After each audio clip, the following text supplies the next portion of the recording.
Chiro नाम का एक लड़का जो कि ऑर्फेन होता है और अपने दोस्त और उसके फादर के साथ रहता था। लेकिन एक दिन टोक्यो में एक रेड मिस्ट की वजह से सभी लोग गहरी नींद में चले गए और उस रेड मिस्ट की वजह से चीरो और कुछ लोगों में सुपरनेचुरल पावर्स आ गई। चीरो को पता चलता है कि उसके पास स्पेशल ब्लड है और उस ब्लड की वजह से उसके पास बहुत ही सारी पावर्स आ जाती है। एनिमे की स्टार्टिंग में हम देखते हैं कि चीरो अपने दोस्त कोसेस्तु और उसके फादर के साथ रहता है। कोसेस्तु के फादर का एक डोजो होता है और कोसेस्तु और चीरो दोनों उस डोजो में प्रैक्टिस कर रहे होते हैं, जहाँ चीरो कोसेस्तु को हरा देता है और उसके बाद वो सभी ब्रेकफास्ट करने के लिए आते हैं। चीरो उनके लिए ब्रेकफास्ट बना रहा होता है और उसके बाद कोसेस्तु चीरो से कहता है कि तुम्हें आगे चलकर हमारा डोजो चलाना चाहिए, पर चीरो इसके लिए मना कर देता है और उसके बाद वो दोनों एकेडमी जाने लगते हैं। कोसेस्तु चीरो से उसका रीजन पूछता है, तुम आखिर डोजो क्यों नहीं चलाना चाहते हो? तुम बहुत ही स्ट्रॉन्ग हो और मैं तुम्हारी इसमें मदद करूंगा, पर चीरो मना कर देता है और कोसेस्तु से कहता है कि तुम भी स्ट्रॉन्ग हो। कोसेस्तु बताता है कि मैंने अभी तक तुम्हें नहीं हराया और उसके बाद चीरो कोसेस्तु से कहता है कि तुम्हारे फादर ने मुझे पाल कर बड़ा किया है, यहाँ तक कि वो मुझे एकेडमी पढ़ाने के लिए भी भेज रहे हैं, पर आगे क्या करना है इस बारे में मैंने कुछ भी नहीं सोचा है। उसके बाद वो दोनों एकेडमी आते हैं, जहाँ पर चीरो का अपना क्लासमेट दिखाई देता है और वो चीरो से कहते हैं कि अभी क्लास शुरू होने में टाइम है, इसलिए हमें ब्रेकफास्ट करने के लिए चलना चाहिए। और चीरो उसको बताता है कि मैं ब्रेकफास्ट करके आया हूँ। वो सभी स्कूल के लिए जा रहे होते हैं कि तभी उन्हें कुछ अजीब सी आवाजें सुनाई देती है। उस आवाज की वजह से वो सभी बेहोश होने लगते हैं और चीरो को भी उस आवाज से बहुत ही ज्यादा तकलीफ हो रही होती है। फिर पूरे टोक्यो में एक रेड मिस्ट आ जाता है और उस मिस्ट की वजह से पूरे टोक्यो के लोग गायब होने लगते हैं। उसके बाद चीरो एक अलग डायमेंशन में चला जाता है, जहाँ पर उसके सामने एक लड़की आती है और वो चीरो से कहती है कि तुम्हारा हीरोइक ब्लड अब एक्टिवेट हो चुका है। चीरो उस लड़की से पूछता है कि तुम कौन हो, जिस पर वो चीरो को अपना नाम डक्स बताती है। चीरो उससे पूछता है कि आखिर यहाँ पर ये सब क्या हो रहा है और वो चीरो से कहती है कि तुम्हें सब कुछ बाद में पता चल जाएगा। फिर जब चीरो को होश आता है तो वो एक हॉस्पिटल में होता है और एक लड़की उसको होश में देखने के बाद डॉक्टर से कहती कि ये होश में आ चुका है। डॉक्टर उससे कहता है कि तुम इसकी आइडेंटिटी चेक करो और वो लड़की चीरो को बताती है कि तुम लास्ट पर्सन हो जो अब जाकर उठा है और चीरो को कुछ भी याद नहीं होता। फिर चीरो उसको अपना नाम बताता है। वो लड़की चीरो की आइडेंटिटी पता लगा लेती है और उससे कहती है कि तुम जोगी एकेडमी में सेकंड ईयर स्टूडेंट हो। फिर चीरो उन दोनों से पूछते कि इस समय मैं कहाँ पर हूँ और तुम दोनों कौन हो, जिस पर डॉक्टर चीरो से कहता है कि इस समय तुम जोगी हॉस्पिटल में हो और मैं यहाँ का डॉक्टर इनुकी हूँ और ये मेरी असिस्टेंट कोमी है। इनुकी चीरो को बताती है कि तुम 5 मंथ से सो रहे थे और ये सुनकर चीरो बहुत ही हैरान हो जाता है। वो चीरो को बताता है कि बाकी लोग सिर्फ एक ही वीक में जाग गए थे, लेकिन तुम्हें 5 मंथ्स लग गए। वो चीरो से पूछता है कि तुमने किस तरह का सपना देखा और चीरो को कुछ भी समझ में नहीं आ रहा था। इनुकी बताता है कि जितने भी लोग सोकर उठ चुके हैं उन सभी ने अपने सपने में दूसरी दुनिया देखी है, जहाँ पर कुछ अलग लोगों से मिले और ये सब ग्रेट कोलैप्स की वजह से हुआ है। चीरो उनसे पूछते कि ये ग्रेट कोलैप्स क्या है और फिर इनुकी जाकर विंडो ओपन करता है। चीरो देखता है कि पूरे टोक्यो शहर की हालत बहुत ही ज्यादा खराब हो चुकी है और इनुकी बताता है कि ये सब उस ग्रेट कोलैप्स की वजह से हुआ है। फिर चीरो उस रेड मिस्ट को देखता है और इनुकी से पूछते कि ये सब क्या है। इनुकी उसको बताता है कि तुमने बेहोश होने से पहले एक अजीब सी आवाज सुनी होगी और ये उस रेड मिस्ट की वजह से हो रहा है। तभी वहाँ पर कोसेस्तु आ जाता है और उसको देखने के बाद चीरो बहुत ही खुश हो जाता है। फिर इनुकी चीरो का चेकअप करता है और उससे कहता है कि अभी तुम ठीक हो, लेकिन अगर तुम्हें कुछ भी प्रॉब्लम हो तो तुम यहाँ पर आ जाना। उसके बाद चीरो और कोसेस्तु दोनों हॉस्पिटल से जा रहे होते हैं कि तभी वहाँ पर एक आदमी आता है। वो चीरो से कहता है कि आखिर तुम उठ चुके हो और हम सभी तुम्हारे जागने का वेट कर रहे थे। वो आदमी असल में एक रिपोर्टर होता है और उसके साथ वाली लड़की चीरो की फोटो लेने लगती है। तभी चीरो को अजीब सा फील होने लगता है और कोसेस्तु उस रिपोर्टर से कहता है कि अभी चीरो की हालत ठीक नहीं है। फिर रिपोर्टर वहाँ से जाने लगता है और वो चीरो से कहता है कि हम बाद में जरूर मिलेंगे। उसके बाद कोसेस्तु और चीरो दोनों टैक्सी में बैठकर घर जा रहे होते हैं और तभी चीरो को कुछ महसूस होता है। वो देखते हैं कि डोजो पूरी तरीके से टूट चुका है और उसके हाथ में खून लगा हुआ होता है। कोसेस्तु चीरो से पूछता है कि तुम्हें क्या हुआ है और चीरो बताता है कि मुझे बस थोड़े से चक्कर आ रहे हैं। चीरो कोसेस्तु से उसके फादर के बारे में पूछता है और कोसेस्तु बताता है कि उसके फादर ठीक है, वो तुम्हें देखकर और भी ज्यादा खुश हो जाएंगे। और उसके बाद वो दोनों अपने घर जा रहे होते हैं। तभी उन्हें कुछ अजीब सी आवाजें सुनाई देती है और उस आवाज की वजह से वो दोनों को बहुत ही ज्यादा प्रॉब्लम हो रही होती है। चीरो वहाँ पर एक आदमी को देखता है और वो आदमी ही इस आवाज का यूज कर रहा होता है। तभी उसके पीछे एक लड़की आती है, जिसे देखकर चीरो सोचने लगता है कि मैंने इस लड़की को कहीं पर तो देखा है। दूसरी तरफ उस आवाज की वजह से वहाँ डोजो के पास एक मोस्टर आ जाता है और वो मोस्टर कोसेस्तु के डैड की तरह दिखाई दे रहा होता है, जो देखकर उन्हें कुछ भी समझ में नहीं आ रहा होता है और कोसेस्तु के डैड पूरी तरीके से मोस्टर में बदल जाते हैं। फिर वो चीरो पर अटैक करना शुरू कर देते हैं और चीरो उनके अटैक से बच जाता है। फिर कोसेस्तु चीरो को एक स्टिक देता है और उस स्टिक की मदद से चीरो उस मोस्टर की अटैक को रोक लेता है। लेकिन जैसे ही वो उस पर अटैक करने के लिए जा रहा था तभी चीरो को उसके अंकल की याद आती है, इसलिए वो उन पर अटैक नहीं कर पाता। और ये देखने के बाद वो मॉन्स्टर सीधा चीरो पर अपनी सोर्ड से अटैक करता है। उस अटैक से चीरो का बहुत ही सारा ब्लड नीचे गिरने लगता है और इधर चीरो की पावर्स भी अवेकन हो जाती है। चीरो के अंदर से रेड ऑरा बाहर निकल रहा होता है और उसकी आंखें भी रेड हो चुकी होती है। चीरो अपनी पावर्स का यूज करके उस मॉन्स्टर की सोर्ड को एक ही अटैक में तोड़ देता है और उसके बाद वो मॉन्स्टर को खत्म कर देता है। ये देखने के बाद वो आदमी कहता है कि शायद से इस लड़के का हीरोइक ब्लड एक्टिवेट हो चुका है। और इतना कहने के बाद वो दोनों वहाँ से चले जाते हैं। चीरो कोसेस्तु के पास जा रहा होता है, लेकिन कोसेस्तु को चीरो से डर लग रहा होता है। फिर चीरो उस मॉन्स्टर की तरफ देखता है और वो समझ जाता है कि उसने अपने अंकल को मार दिया है। ये सोचकर ही चीरो रोने लगता है और तभी वहाँ पर एक लड़की आती है और वो चीरो पर अपना मैजिक यूज करती है, जिससे कि चीरो सो जाता है। और कोसेस्तु उस लड़की से पूछता है कि तुम कौन हो और आखिर तुमने चीरो के साथ क्या किया। वो कोसेस्तु को बताती है कि चीरो अभी सो रहा है और उसका बहुत ही सारा ब्लड लूज हुआ है, जिसकी वजह से उसकी बॉडी बहुत ही वीक हो चुकी है। कोसेस्तु उस लड़की से पूछते कि क्या वो मॉन्स्टर सच में मेरे फादर थे, जिस पर वो हाँ कहती है। कोसेस्तु उससे पूछते कि मेरे फादर मॉन्स्टर कैसे बन गए, और वो कोसेस्तु को बताती कि तुम्हारे फादर को मॉन्स्टर में चेंज किया गया था।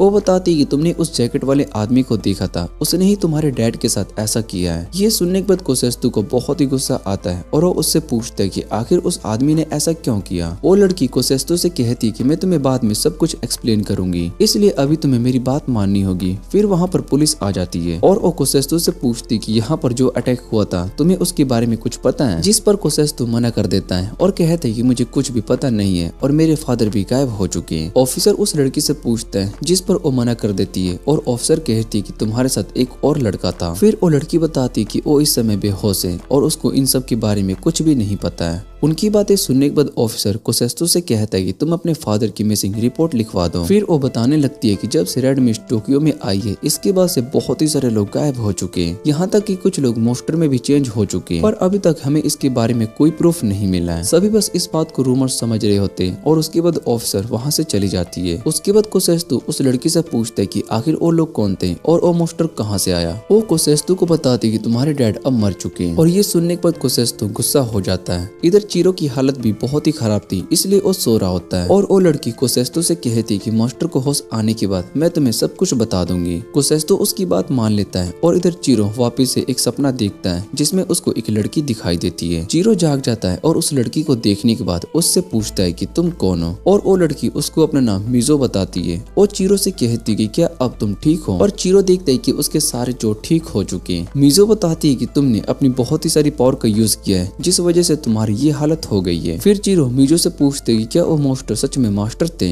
जिसे मैंने मारा, और मिजो उसको सच बता देती है। जो सुनने के बाद चीरो बहुत ही ज्यादा सैड हो जाता है और बाहर कोसेस्तु स्वॉर्ड प्रैक्टिस कर रहा होता है। तभी मिजो उसके पास आती है और उससे कहती कि अब चीरो होश में आ चुका है। अगली सुबह मिजो उन सभी के लिए ब्रेकफास्ट बनाती है और चीरो उससे पूछता है कि आखिर यहाँ पर ये सब क्या हो रहा है, मेरे अंदर भला किस तरह की पावर्स हैं। और कोसेस्तु भी उससे बहुत ही सारे सवाल पूछता है, पर मिजो उनकी बातों को इग्नोर कर देती है और उनसे कहती है कि मैं तुम्हें बाद में सब कुछ बता दूंगी। जो सुनकर कोसेस्तु को बहुत ही गुस्सा आता है। फिर वो सभी ब्रेकफास्ट करने लगते हैं और चीरो कोसेस्तु से माफी मांगता है कि मैंने तुम्हारे डैड को मार दिया। उसके बाद चीरो डोजो में आता है जहाँ पर वो प्रैक्टिस कर रहा था, और वो उस जगह पर आने के बाद बहुत ही ज्यादा इमोशनल हो जाता है। वो अपने मास्टर से माफी मांग रहा होता है और वो कहता है कि आपकी मौत मेरी वजह से हुई है। उसको बहुत ही बुरा लग रहा होता है और कोसेस्तु भी चीरो को वहाँ पर देख लेता है। फिर उसके बाद वो सभी मिजो के साथ एकेडमी जा रहे होते हैं और चीरो उससे पूछते कि तुम यहाँ पर क्यों आए हो, जिस पर वो बताती है कि हम अपनी क्लास मिस नहीं कर सकते। और तभी वहाँ पर एक स्टूडेंट को देखते हैं जो कि बहुत ही ज्यादा अजीब बिहेव कर रहा होता है, और मिजो बताती है कि वो लड़का भी असल में तुम्हारे डैड की तरह ही है, वो किसी भी टाइम मॉन्स्टर में चेंज हो सकता है। लेकिन इतने में वहाँ पर इनोकी और कोमी आकर उस लड़के को अपने साथ लेकर जाने लगते हैं। तभी इनोकी चीरो को वहाँ पर देखता है और उसके पास आता है और चीरो से पूछते है कि अब क्या तुम ठीक हो। तभी उसको कुछ फील होता है और वो चीरो को ध्यान से देखने लगता है। फिर उसकी नजर मिजो पर जाती है। वो समझ जाता है कि चीरो का हीरोइक ब्लड एक्टिवेट हो गया था और वो चीरो से कहता है कि मैं तुमसे बाद में मिलता हूँ। इतना कहने के बाद वो वहाँ से चला जाता है और उसके बाद कोसेस्तु और चीरो दोनों मिजो से सारी बात पूछ रहे होते हैं। मिजो उन्हें बताता है कि ये सब गेट की वजह से हो रहा है और गेट के कारण यहाँ पर दूसरी दुनिया के लोग भी आ रहे हैं। उन्होंने अपनी पावर्स का यूज करके यहाँ के लोगों को मॉन्स्टर में चेंज करना शुरू कर दिया। ये सब सुनकर चीरो को बहुत ही गुस्सा आता है और वो कहता है कि उन लोगों की वजह से मैंने अपने मास्टर को हमेशा के लिए खो दिया। मुझे खुद अपने मास्टर को मारना पड़ा बेटा। और इतना कहने के बाद चीरो वॉशरूम में चला जाता है जहाँ पर वो अपने फेस वॉश को करता है और जैसे ही बाहर आता है तो उसको वापस से कुछ आवाजें सुनाई देती है। चीरो वहाँ पर उसी लड़की को देखता है और उसके पीछे जाने लगता है। इधर कोसेत्सु और मीजो काफी देर से वेट करने के बाद चीरो को ढूंढने चले जाते हैं। दूसरी तरफ चीरो अभी भी उस लड़की का पीछा कर रहा होता है और तभी वो रिपोर्टर भी उन सभी को भागते हुए देख लेता है। वो समझ जाते हैं कि शायद से यहाँ पर कुछ तो गड़बड़ है और इधर चीरो उस लड़की का पीछा करते हुए दूसरे रूम में आ जाता है जहाँ पर चीरो का दोस्त इरुको और बाकी सभी स्टूडेंट्स होते हैं। तभी चीरो को वापिस से वो आवाज सुनाई देती है।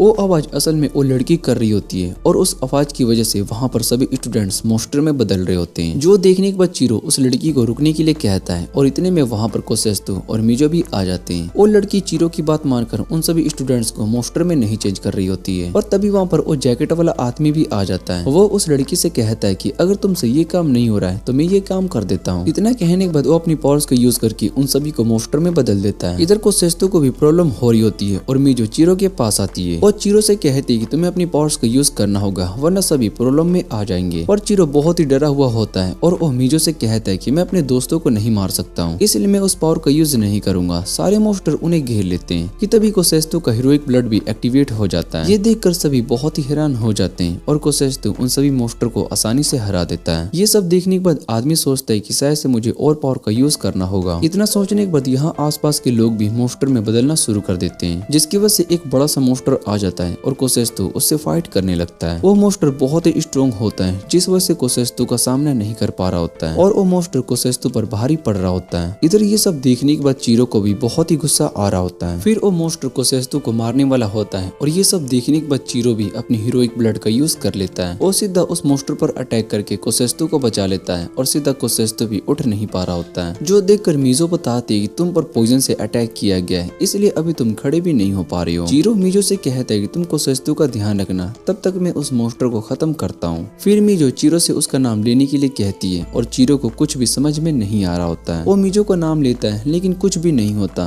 और मीजो उसको अपना रियल नाम बोलने के लिए कहती है। फिर चीरो मीजो का असली नाम बोलता है जिसके बाद मीजो की पावर भी एक्टिवेट हो जाती है और मीजो चीरो से कहती है कि तुम्हें मेरा असली नाम याद था। उसके बाद चीरो सीधा उस मॉन्स्टर पर अटैक करता है जिससे कि वो स्कूल के बाहर आ जाता है। चीरो उस मॉन्स्टर को आसानी से हरा देता है जो देखने के बाद मीजो बहुत ही खुश हो जाती है। चीरो कहता है कि उसने फिर से अपने दोस्तों को मार दिया और मीजो उसको बताती कि इसमें तुम्हारी कोई भी गलती नहीं है। अगर तुमने उन्हें नहीं मारा होता तो वो तुम सभी को मार देता और तुम्हें बुरा मानने की कोई जरूरत नहीं है। और तभी वहाँ पर रिपोर्टर शिन और उसके असिस्टेंट सुहाना आ जाती है। शिन चीरो से कहता है कि तुम ही उन सभी मॉन्स्टर को मार रहे हो और अब तुम्हारा सीक्रेट भी सभी के सामने आ चुका है, इसलिए तुम्हें अरेस्ट कर लिया जाएगा। जिस पर कोसेत्सु बताता है कि चीरो ने कुछ भी गलत नहीं किया। शिन उससे कहता है कि इस लड़के ने ही तुम्हारे फादर को मारा था और फिर वहाँ पर वो आदमी आ जाता है। कोसेत्सु शिन को बताता है कि इन लोगों ने स्टूडेंट्स को मॉन्स्टर में चेंज किया है। फिर वो आदमी अपना नाम जून बताता है और उसके साथ में जो लड़की होती है उसका नाम यूरी होता है। जून दोबारा से उस मॉन्स्टर को समन कर लेता है और उन सभी से कहता है कि तुम सब अब मरने वाले हो। उसके बाद वो मॉन्स्टर जोर से आवाजें निकालने लगता है जिससे कि सुबासा को भी बहुत ही प्रॉब्लम हो रही होती है। ये देखकर शिन थोड़ा सा डर जाता है और वो मॉन्स्टर और ज्यादा बड़ा हो जाता है। वो चीरो पर अटैक करने वाला होता है लेकिन चीरो उसके अटैक को रोक लेता है। अब चीरो आउट ऑफ कंट्रोल हो चुका होता है। इधर शिन को कुछ भी समझ में नहीं आ रहा होता है वो सुबासा को कैसे बचाए। तभी वहाँ पर एक लड़की आती है और वो सुबासा से कहती है कि तुम्हारे पास भी हीरोइक ब्लड है और उसका यूज करके तुम अपने दोस्तों को बचा सकते हो। शिन उसकी बात को मानकर सुबासा का असली नाम लेता है जिससे कि वो भी एक फेरी में चेंज हो जाती है। फिर वो एक अटैक में ही मॉन्स्टर को खत्म कर देती है और इधर चीरो भी मॉन्स्टर को हरा देता है। उसके बाद चीरो सीधा जून पर अटैक करता है लेकिन यूरी उसका अटैक रोक लेती है और चीरो से कहती है कि तुम हमें नहीं हरा सकते हो। यूरी को देखने के बाद चीरो को कुछ मोमेंट्स याद आते हैं और वापस से उसका सर दर्द होने लगता है। यूरी और जून वहाँ से चले जाते हैं और वो लड़की चीरो पर अपनी मैजिक का यूज करके उसको शांत कर देती है। शिन चीरो के पास आता है और उससे कहता है कि तुम्हें सुबासा को जल्दी ठीक करना होगा। फिर वो लड़की बताती है कि सुबासा ठीक है और कोसेत्सु देखता है कि इकीरो भी पूरी तरीके से मॉन्स्टर में नहीं बदला। वो सभी उसको ठीक करने के बारे में सोच रहे होते हैं और तभी वहाँ पर डॉक्टर इनोकी और कोमी आ जाते हैं। वो दोनों इकुरो को वहाँ से लेकर जाते हैं और इधर वो लड़की उन्हें अपने साथ चलने के लिए कहती है। उसके बाद वो सभी एक चर्च में आ जाते हैं और वो लड़की उन्हें अपना नाम शोको बताती है। शोको उन सभी से कहती है कि तुम सभी का हीरोइक ब्लड एक्टिवेट हो चुका है और इन सब के बारे में तुम्हें मेरी मास्टर एक्सप्लेन करेगी। फिर वहाँ पर एक और लड़की आ जाती है और वो डुक्स होती है। चीरो भी डुक्स को पहचान जाता है और कोसेस्तो उससे पूछते कि क्या तुम इनको जानते हो, जिस पर चीरो उसको बताता है कि मैं इसे अपने सपने में मिला था। और डुक्स कहती है कि सपना असल में एक दूसरी दुनिया होती है। वो उन्हें बताती है कि तुम सभी असल में लॉर्ड ऑफ वर्मिलियल के अगले डेकोनॉट्स हो, इसलिए तुम्हारे पास हीरोइक ब्लड है। डक्स उसको बताती है कि 40 साल के बाद ये दुनिया पूरी तरीके से तबाह हो जाएंगी और ये सुनने के बाद सिन उसकी बातों पर यकीन नहीं कर रहा होता है। डॉक्स बताती है कि ये सच है और यहाँ पर इंसानों को मोस्टर में बदलने वाले असल में एक इविल ग्रुप के मेंबर्स हैं। उस ग्रुप का नाम एजेंट ऑफ केओस है और उससे फाइट करने के लिए तुम सभी को हीरोइक ब्लड एक्टिवेट हुआ है। तुम्हें उस ग्रुप को खत्म करना होगा और तुम में से कोई एक लॉर्ड ऑफ वर्मिलियन बनेगा। दूसरी तरफ हम एजेंट ऑफ केओस ग्रुप के लीडर को देखते हैं जो कि कह रहा होता है कि मैं इस दुनिया पर राज करने वाला हूँ, इसलिए मैं अपने रास्ते में आने वाले सभी लोगों को खत्म कर दूंगा। और दूसरी तरफ डक्स उन सभी से कहते कि ये सब गेट की वजह से हो रहा है, जब तक गेट ओपन होगा तब तक दूसरी दुनिया के लोग आते रहेंगे और इन्हें रोकने के लिए हमें सबसे पहले वाले गेट को खत्म करना होगा। उसके बाद वो सभी इरोको को देखने के लिए आए होते हैं और वहाँ पर से सुबासे से पूछते कि क्या तुम ठीक हो, जिस पर वो बताती है कि मैं ठीक हूँ और बताती है कि हम सभी का हीरोइक ब्लड एक्टिवेट हो चुका है और अब हमें इस फाइट में इन्वॉल्व नहीं होना चाहिए और अब हमें इस फाइट में इन्वॉल्व होना होगा। जो सुनने के बाद सिन चीरो को ब्लेम कर रहा होता है और कहता है कि ये सब तुम्हारी गलती की वजह से हो रहा है। मीजो बताती है कि चीरो को इन सभी से फाइट करना पड़ रहा है और हमें भी चीरो की मदद करनी होगी और इसके लिए चाहे हमें अपनी जान ही क्यों न देनी पड़े। सिन हॉस्पिटल के छत पर आ जाता है और वो सोचने लगता है कि ये सब मेरी गलती है, मैंने इन सब में सुबासा को भी फंसा दिया। सुबासा ने मुझे पहले ही कहा था कि मुझे चीरो पर इन्वेस्टिगेशन करने की कोई जरूरत नहीं है, लेकिन फिर भी मैं इन सब में इन्वॉल्व हुआ। लेकिन अगर कोई भी सुबासा को चोट पहुंचाने की कोशिश करेगा तो मैं उसको खत्म कर दूंगा। दूसरी तरफ इकुरो की हालत बहुत ही ज्यादा खराब हो चुकी होती है और उसको बचाना और भी ज्यादा मुश्किल होते जा रहा होता है। सभी इस बात से बहुत ही परेशान हो रहे होते हैं और डॉक्टर इनोकी बताता है कि इस रेड मिस्ट की वजह से लोग मोस्टर में चेंज हो रहे हैं। ये रेड मिस्ट कुछ ही टाइम में पूरी दुनिया में फैल जाएगा और सभी लोग हमेशा के लिए मोस्टर में बदल जाएंगे। फिर उन्हें रोकना बहुत ही ज्यादा मुश्किल हो जाएगा और चीरो सोच रहा होता है कि ये सब मेरी वजह से हो रहा है। फिर उसके सामने इकुरो आ जाता है और चीरो सोच रहा होता है कि शायद से मेरे मरने के बाद सब कुछ ठीक हो सकता है। लेकिन तभी उसके सामने डक्स आ जाती है और वो चीरो से कहती है कि तुम्हारा ब्लड सबसे ज्यादा रेयर है, इस दुनिया को बचाने के लिए तुम्हारा रहना सबसे ज्यादा इम्पोर्टेंट है और अगर तुम मर गए तो ये पूरी दुनिया खत्म हो जाएगी।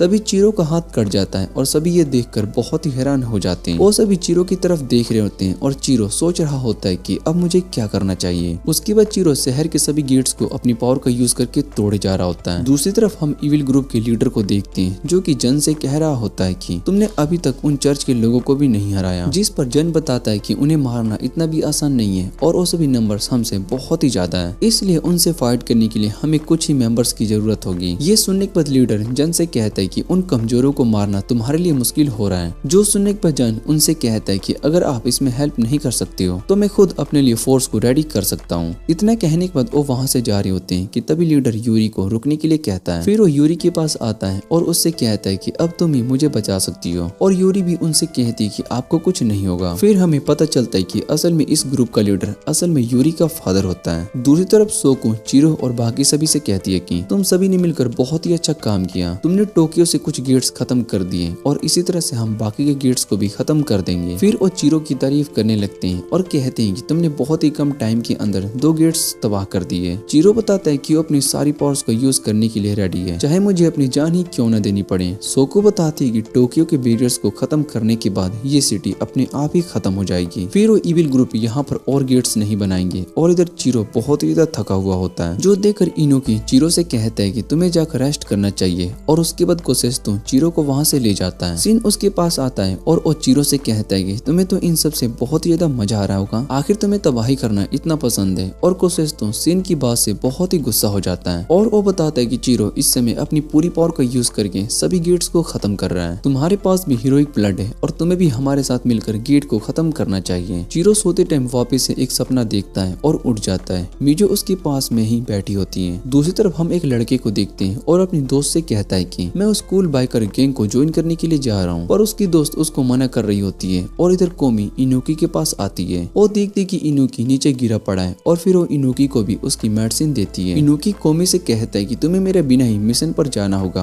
और कोमी उसकी बात को मान लेती है। फिर हम एक बाइकर को देखते हैं और वो भी हीरोइक ब्लड की वेसल होती है। इधर चीरो और बाकी सभी बैरियर को तोड़ने के लिए आगे आते हैं और जैसे ही वो बैरियर को तोड़ना शुरू करते हैं तभी वहाँ पर जन और यूरी आ जाते हैं और जन को देखने के बाद कोसेस तो सीधा उससे फाइट करने चला जाता है, लेकिन जन उसका अटैक रोक लेता है और उसके बाद उनकी फाइट शुरू हो जाती है। जन उन सभी से फाइट कर रहा होता है और दूसरी तरफ यूरी चीरो से फाइट कर रही होती है। जन कोमी और कोसेस्टो से अकेले ही फाइट कर रहा होता है और तभी वहाँ पर वो बाइकर आ जाता है। वो कोसेस्टो से कहती है कि तुम्हारे साथ फाइट करने में मुझे बहुत ही मजा आएगा और इतना कहने के बाद वो दोनों लड़ने लगते हैं। दूसरी तरफ चीरो बैरियर के पास पहुंच जाता है और यूरी उसको बैरियर तोड़ने से मना कर रही होती है, पर चीरो उसकी बात नहीं मानता और उस बैरियर पर अटैक करके उसको तोड़ देता है। जिसके बाद वो और यूरी दूसरी दुनिया में आ जाते हैं और चीरो को कुछ भी समझ में नहीं आ रहा होता है। फिर यूरी उसको बताती है कि इस समय हम एक मेमोरी के अंदर हैं और यहाँ से बाहर जाने का रास्ता हमें ढूंढना होगा, पर चीरो उसको इग्नोर करके वहाँ से जाने लगता है और यूरी भी उसका पीछा कर रही होती है। इधर जन कोमी से फाइट कर रहा होता है और कोसेस्टो उस बाइकर से फाइट कर रहा होता है। उस बाइकर गर्ल के पास भी हीरोइक ब्लड होता है जिस वजह से वो कोसेस्टो के साथ अच्छे से फाइट कर रही होती है। दूसरी तरफ चीरो उस जगह से बाहर निकलने का रास्ता ढूंढ रहा होता है और यूरी उसके पीछे जा रही होती है। चीरो उसको अपने पीछे आने से मना कर रहा होता है और तभी यूरी चीरो से पूछती है कि तुम भला टोक्यो को डिस्ट्रॉय क्यों कर रहे हो, जिस पर चीरो उसको बताता है कि मैं उस रेड मिस्ट को यहाँ से हटाना चाहता हूँ और उसके लिए मैं सभी बैरियर्स को खत्म कर रहा हूँ। यूरी कहती है कि इससे पूरे टोक्यो में तबाही हो जाएगी और तुम इनोसेंट लोगों को मार रहे हो, जिस पर चीरो उससे कहता है कि ये सब तुम्हारी वजह से हो रहा है क्योंकि तुम उन लोगों को मॉन्स्टर में बदल रहे हो, इसलिए तुम्हारा जो भी मिशन है मैं तुम्हें उसको पूरा नहीं करने दूंगा। दूसरी तरफ कोमी जन पर भारी पड़ रही होती है और तभी उसकी मदद करने के लिए एक और लड़का आ जाता है। उसका नाम हारू होता है और वो कोमी पर अटैक करता है और इधर चीरो यूमी से कहता है कि तुम मुझे फॉलो मत करो वरना मैं तुम्हें खत्म कर दूंगा और इतना कहने के बाद वो आगे जा रहा होता है। यूरी उसको बताती है कि तुम गलत रास्ते पर जा रहे हो और अगर तुम्हें इससे बाहर जाना है तो तुम्हें मेरे साथ मिलकर काम करना होगा वरना तुम सभी यहीं पर मारे जाओगे। और ये सभी सुनने के बाद चीरो उसकी बात को मान लेता है। इधर हारू जन से कहता है कि उसने उस लड़की को हरा दिया, लेकिन तभी वहाँ पर कोमी आ जाती है और वो हारू पर भी अटैक कर देती है। दूसरी तरफ कोसेस्टो और वो लड़की फाइट कर रही होती है और तभी कोसेस्टो उससे कहता है कि मैं तुम्हें और तुम्हारे इविल ग्रुप को खत्म कर दूंगा। जो सुनने के बाद वो लड़की बताती है कि मैं कोई इविल ग्रुप से नहीं हूँ और फिर वो दोनों रुक जाते हैं। वो कोसेस्टो से कहती है कि मुझे लगा था कि तुम शायद से इविल ग्रुप के मेंबर हो इसलिए मैं तुमसे फाइट कर रही थी। फिर वो कोसेस्टो से माफी मांगती है और उससे कहती है कि शायद से मुझे कोई गलतफहमी हो गई थी। वो वहाँ से जाने लगती है और कोसेस्टो को बताती है कि तुम सच में बहुत ही स्ट्रॉन्ग हो, तुम्हारे साथ फाइट करके मुझे बहुत ही ज्यादा मजा आया। इधर यूरी और चीरो दोनों एक स्टोर के पास आ जाते हैं और यूरी बताती है कि ये स्टोर असल में इस दुनिया का बैरियर है, इसको डिस्ट्रॉय करने के बाद हम बाहर जा सकते हैं, लेकिन इसको डिस्ट्रॉय करना आसान नहीं है। ये सुनने के बाद चीरो अपनी पावर का यूज करके उस स्टोन पर अटैक करता है, लेकिन उसके अटैक से कोई फर्क नहीं पड़ रहा होता है। जो देखने के बाद चीरो और ज्यादा पावर यूज करने लगता है और ये देखने के बाद यूरी भी चीरो की मदद करती है। वो दोनों मिलकर उस बैरियर को तोड़ देते हैं और फिर जब चीरो को होश आता है तो वो यूरी को देखता है जो कि वहाँ से जा रही होती है और यूरी चीरो से कहती है कि ये सब तुम्हारी मदर की वजह से हो रहा है। चीरो को कुछ भी समझ में नहीं आ रहा होता है और वो सोचता है कि ये लड़की कौन है। दूसरी तरफ हारू कोमी पर अटैक करने वाला होता है कि तभी वहाँ पर चीरो आ जाता है। चीरो कोमी से कहता है कि अब हमें यहाँ से जाना होगा क्योंकि इस मिशन में कोई प्रॉब्लम है और वो दोनों वहाँ से जाने लगते हैं। हारू उनका पीछा करे जा रहा होता है लेकिन जुन उसको जाने से मना कर देता है और कहता है कि इस समय हमें यूकी के पास जाना है। इधर चीरो कोमी और मिजो के साथ वहाँ से जा रहा होता है और वो यूरी की बात को याद करता है कि इन सब के पीछे उसकी मदर है। उसके बाद चीरो सोचे जा रहा होता है कि आखिर आगे क्या होने वाला है और मिजो उससे कुछ पूछ रही होती है और चीरो उसकी बातों पर ध्यान नहीं दे रहा होता है और उसके बाद वो सभी सोको के पास आते हैं। कोसेस्टो सोको को बताता है कि वो भी एक लड़की से फाइट कर रहा था जिसने अपने मॉन्स्टर को समन किया था। कोमी उससे पूछती कि वो भी उस ग्रुप में मेंबर थी और जिस पर कोसेस्टो मना कर देता है। फिर सोको उसको बताती कि शायद से वो गार्डियन स्टेट के मेंबर हैं और वो उससे गार्डियन स्टेट के बारे में पूछते हैं। सोको बताती कि गार्डियन स्टेट ग्रुप असल में बहुत ही टाइम से इन नेशन को प्रोटेक्ट कर रहा है। फिर कोमी चीरो से पूछती तुम बीच में फाइट में क्यों गायब हो गई याद है, यहाँ तक कि मुझे अपना बचपन भी याद नहीं है, मैं अपनी मदर को भी नहीं जानता हूँ। और सिन वहाँ पर आता है और कहता है कि मैंने चीरो के बारे में पता किया है। फिर वो इनुकी से कहता है कि तुम्हें 10 साल पहले साइंस फाउंडेशन में हुए ब्लास्ट के बारे में याद है, उसमें इसकी मदर भी इन्वॉल्व थी लेकिन वहाँ किसी भी बॉडीज में नहीं मिली और बहुत ही सारे लोग गायब हो गए। सिन चीरो से कहता है कि क्या तुम्हें कुछ भी याद नहीं है कि कैसे तुमने अपने पेरेंट्स को मारा है, तुम चाहो तो मैं तुम्हें याद दिला सकता हूँ। और इनुकी सिन को चुप रहने के लिए कहता है। इधर ये सब सुनने के बाद चीरो और ज्यादा हैरान हो जाता है और उसके बाद चीरो कोसेस्तु हॉस्पिटल में होते हैं। चीरो अब भी कुछ सोचे जा रहा होता है और इनोकी उसके पास आता है और उन दोनों से कहता है कि तुम दोनों से बाहर कोई मिलने के लिए आया है। वो दोनों हॉस्पिटल के बाहर डिटेक्टिव को देखते हैं और उसके साथ वही लड़की होती है जो कि कोसेस्तु से फाइट कर रही होती है। कोसेस्तु उसको पहचान लेता है और वो लड़की बताती है कि हम यहाँ पर फाइट करने के लिए नहीं आए। डिटेक्टिव उन्हें अपना नाम मारी बताती है और कहती कि ये मेरी पार्टनर सुबाकी है। वो दोनों ही गार्डन स्टेट ग्रुप के होते हैं। मारी उन दोनों से पूछती है कि क्या तुम्हें यहाँ पर हो रहे मर्डर के बारे में पता है? जितने भी लोग मारे गए उन सभी को मोस्टर ने मारे हैं। और चीरो उससे पूछते क्या तुम हम पर शक कर रही हो? मारिया मना कर देती है और कहती कि हमें पता है कि इन सब के पीछे कौन है। उसका नाम जून है। और चीरो समझ जाता है कि वो किसकी बात कर रही है। और कोसेस्तु उससे पूछते कि तुम्हें पता है कि इस समय वो कहाँ पर है? पर मारी मना कर देती है और उसके बाद वो दोनों वहाँ से जाने लगते हैं। तभी कोसेस्तु उससे कहते हैं कि हम भी तुम्हारी मदद करना चाहते हैं। सुबाकी मारी से कहती कि हमें इनके साथ मिलकर काम करना चाहिए और मारी इसके लिए मान जाती है। उसके बाद सभी अपने काम पर लग जाते हैं। इनोकी अपने रिसर्च कर रहा होता है। सिन और सुबासा दोनों मिलकर इंफॉर्मेशन पता कर रहे होते हैं और चीरो अपने पुराने घर पर होता है। कोमी इनोकी के पास आती है और उससे कहती है कि तुम्हें थोड़ा सा रेस्ट कर लेना चाहिए और इनोकी उससे कहता है कि हमारे पास ज्यादा टाइम नहीं है। इधर सिन जून का पीछा कर रहा होता है और उसके बाद हम चीरो को देखते हैं जो कि इरुको के पास आया होता है। इनोकी उससे कहता है कि तुम अपने दोस्त को हर दिन देखने के लिए आते हो और चीरो उससे कहता है कि इसकी इस हालत की जिम्मेदार भी मैं हूँ। जिस पर इनोकी उससे कहता है कि तुम्हारा दोस्त तुम्हें इसके लिए इरुको और बाकी लोगों को ठीक करने का तरीका ढूंढ लूंगा।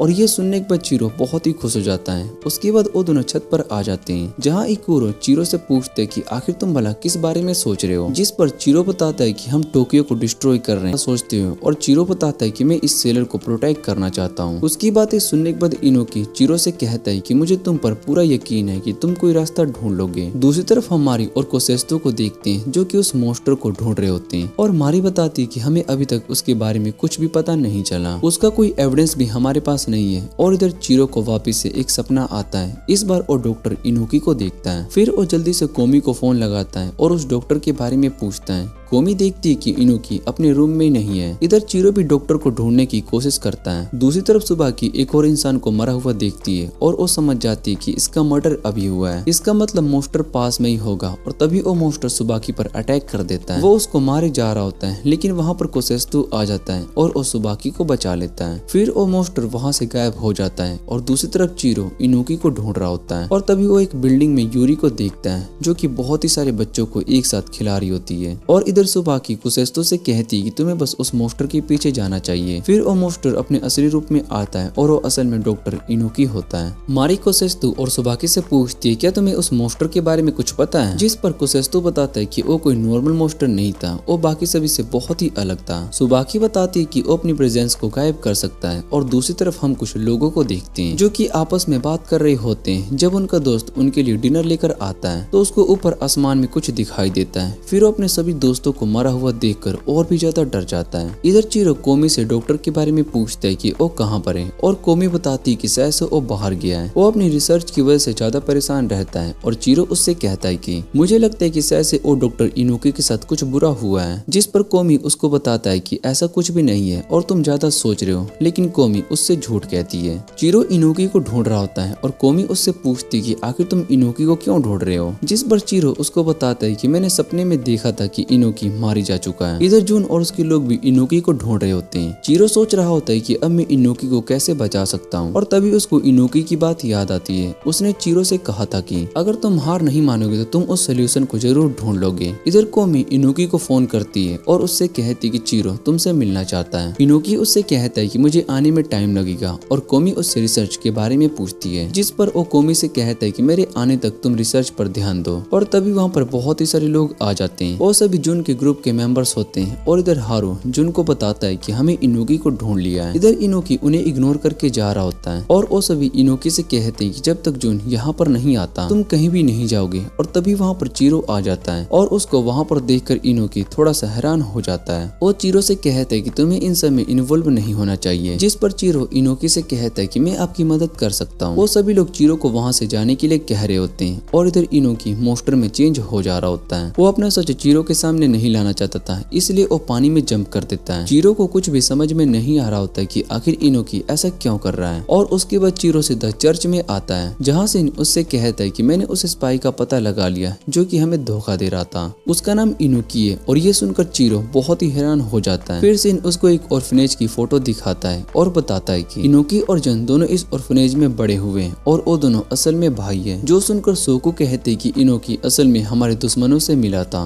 और चीरो कहता है कि हम एक फोटो की वजह से ही इनोकी को गद्दार नहीं कह सकते हैं। जिसके बाद सिन चीरो को एक फोटो दिखाता है और उससे कहते हैं कि उस ऑर्फनेज को चलाते हैं। चीरो देखता है कि उस फोटो में यूरी होती है और सिन बताता है कि ये आदमी यूरी का फादर है और साथ में स्पेस फाउंडेशन का चेयरमैन भी। जो सुनने के बाद सोको कहती कि साइंस फाउंडेशन हमारे दुश्मन है और हमें उन्हें खत्म करना होगा। सिन बताता है कि साइंस फाउंडेशन की वजह से ही उस ऑर्फनेज की इमेज क्लीन है। उसके बाद कोमी चीरो को बताते कि इनोकी ये सब उस ऑर्फनेज में रहने वाले बच्चों के लिए किया है। अगर उनके पास वाला बिलियन डिस्ट्रॉय किया जाता है तो वहाँ पर रहने वाले सभी बच्चे मारे जाएंगे। चीरो इन सब के लिए खुद को ब्लेम कर रहा होता है और कोमी बताता है कि इसमें तुम्हारी गलती नहीं है। इनोकी असल में हमारे घर और वहाँ के बच्चों को प्रोटेक्ट कर रहा था और वो बताती है कि मैं भी उस ऑर्फनेज में बड़ी हुई हूँ। वहाँ हम सभी बच्चों पर एक्सपेरिमेंट किया जाता था और हम असल में फील्ड रिसर्च है, जिस वजह से हम उस ऑर्फनेज से निकल गए थे। लेकिन इनोकी की हालत भी बहुत ही खराब हो चुकी होती है क्योंकि उस रिसर्च का पार्ट था। उसके पास अभी भी बहुत ही कम टाइम है और फिर चीरो उस ऑर्फनेज के पास आता है और वो सोच रहा होता है कि शायद से यूरी को सब पता होगा। फिर वो यूरी से मिलने के लिए आता है जहाँ पर वो यूरी से कहता है कि मैं तुम्हारे साथ हूँ, तो मुझे ना ही अपने दोस्तों का ख्याल आता है और ना ही अपने दुश्मनों का। वो यूरी से कहता है कि क्या तुम मुझे सब कुछ अच्छे से बता सकती हो। और दूसरी तरफ जून के सभी लोग इनोकी का पता लगा लेते हैं। तभी वहाँ पर कोसेस्तो और मारी आ जाते हैं और इधर जून इनोकी के पास होता है और वो जून से कहता है कि हमारे पास ज्यादा टाइम नहीं है, इसलिए तुम मुझे जल्दी से मार दो। पर जून ऐसा करने से मना कर देता है और कहता है कि तुम मेरे भाई हो, मैं तुम्हें नहीं मार सकता हूँ, इसलिए तुम मेरे साथ साइंस फाउंडेशन में चलो, हम तुम्हें ठीक करने का रास्ता ढूंढ लेंगे। पर इनोकी उसको साफ मना कर देता है और कहता है कि मुझे तुम्हें मारना होगा और ये सुनने के बाद जन उस पर अटैक कर देता है। लेकिन तभी वहाँ पर चीरो आकर उसको रोक देता है और वो इनोकी से कहता है कि मैं आपको प्रोटेक्ट करूंगा। तभी इनोकी वापिस से मोस्टर में बदल जाता है और इस बार वो बहुत ही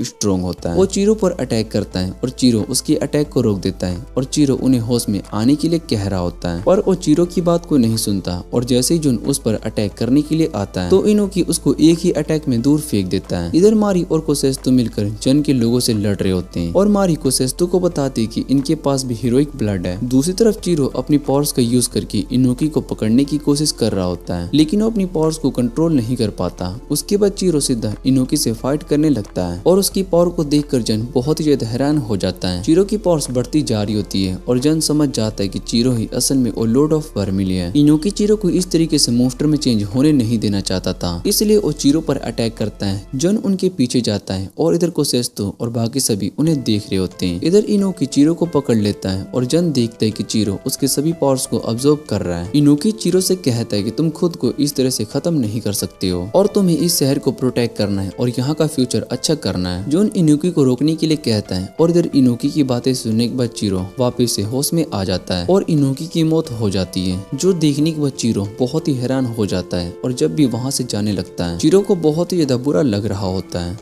चीरो कोमी के पास आता है और उसको एक रेड स्टोन देता है और कोमी बताती है कि जब भी वो हीरोइक ब्लड वाला पर्सन मरता है तो उसके मरने के बाद वो एक रेड स्टोन में बदल जाता है। और दूसरी तरफ सोको बताती है कि अगर इसी तरह से सभी हीरोइक ब्लड मारे गए तो दुनिया खत्म हो जाएगी, इसलिए हमें जल्दी से टोक्यो को खत्म करना होगा। और डक्स उसको बताती है कि सिर्फ एक ही हीरोइक ब्लड सर्वाइव कर सकता है और लॉर्ड ऑफ वर्मिलियन है और वही नई दुनिया बना सकता है। और ये सब सुनने के बाद सोको सोचती है कि वो खुद लॉर्ड ऑफ वर्मिलियन बनेगी। दूसरी तरफ जन चीरो की पावर्स को याद कर रहा होता है और वो सोचते है कि शायद से वही लॉर्ड ऑफ वर्मिलियन है। फिर जन अपने भाई यूनिको को याद करता है और सोचते है कि मुझे जल्दी ही चीरो को खत्म करना होगा। उसके बाद वो सभी यूरी के फादर के पास आते हैं जहाँ पर वो बताते हैं कि उन्होंने एक हीरोइक ब्लड को मार दिया है। जो सुनने के बाद प्रेसिडेंट उन्हें बताते हैं कि सेकंड ग्रेट कोलैप्स आने वाला है और उसके लिए हमें और भी ज्यादा लोगों को मारना होगा। तभी जन कहता है कि वो जाकर बाकी हीरोइक ब्लड वालों को खत्म करेगा और ये सही टाइम है क्योंकि इस समय वो वीक हो चुके होंगे और अगर हमने अपना एक्सपेरिमेंट अच्छे से किया तो इन्हें रास्ते से हटाना होगा।